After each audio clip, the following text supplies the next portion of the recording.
In today's video, we will see how to install and connect the Superbox to VPN, step-by-step privacy and streaming guide.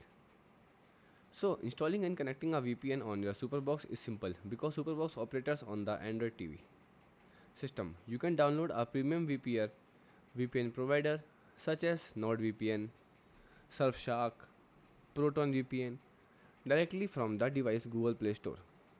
Log in and select a server to connect. To set up and connect your Superbox to a VPN, follow these steps. Step 1. Download the VPN app. Turn on the Superbox and go to the home screen. Next, open the Google Play Store.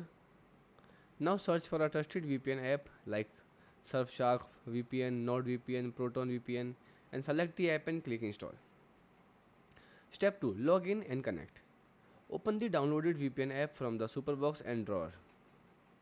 Now enter your account login credentials.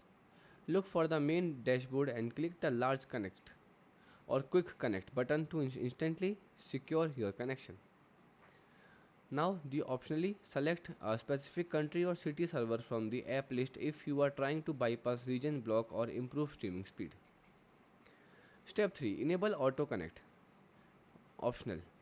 If you want the VPN to automatically turn on every time you turn on the Superbox. Open the VPN app settings and navigate to preferences or connection settings and set auto connect to your preferred profile. Goodbye, thanks for watching.